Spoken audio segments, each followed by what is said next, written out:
Yo, what's up mga brad? So, share ko lang yung kinita natin kahapon. Medyo nabigla kasi ako. Ito lang yung first time kong kinita kasi. Punta tayo sa Shopee, syempre.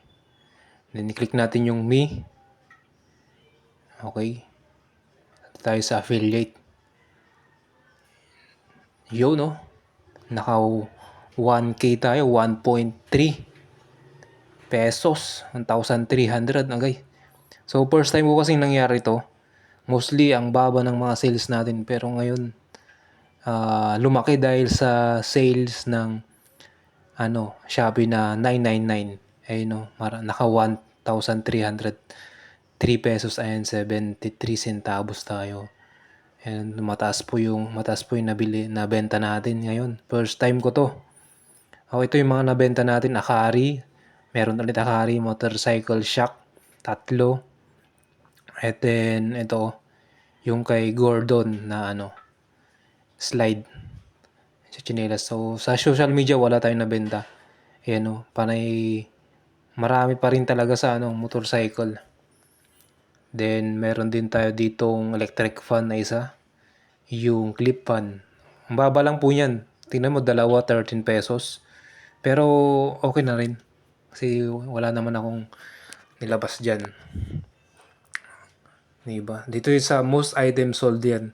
Kahapon pa, September 9. Dito naman yung iba sa Motakin. Meron tayo sa Motakin Magso, 145. Tapos meron ulit sa yung chinelas ni Gordon, 132, dalawa. Ayun o. Nag-sale kasi ito mga brad, kaya maraming napabili nung kahapon, 999 sale. Yun ang kaganda pag may sale, tanim lang kayo ng tanim, 'di ba? Para may bumili. Ayun o.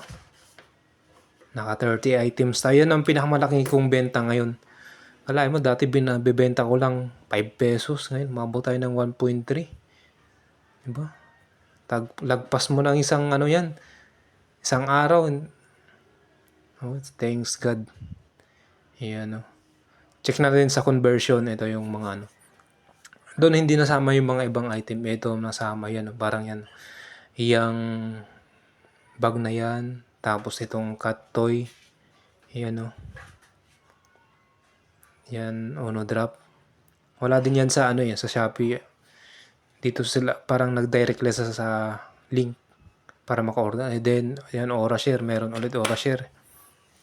Carry Fun. Dahil Honda Click. Ang daming Honda Click na item dito na bibenta. Then, para sa ASO, yan, sa conversion. Mga pending commission na, sana hindi sila mag-cancel, di ba? Tingin ko, kung may mag-cancel man, kunti lang. Kasi mura yung benta kahapon kaya marami din tayo na benta. So, maraming salamat sa mga umorder kahapon. At least meron tayo na benta. Nag-day off kasi ako kahapon sa isang work ko. Then dito hindi rin ako nag-post. Gusto ko rin makapagpahinga. Then, thanks God dahil meron tayo na benta Okay, di ba? Mutakin. Baka makabili na talaga tayo ng motor niyan. Dami So, malit parang yan sa iba, pero malaki na yan para sa akin kasi first time ko kumita ng ganyan dito sa Shopee, okay? Pa-subscribe na lang kung gusto mo ma-update sa mga ibang video.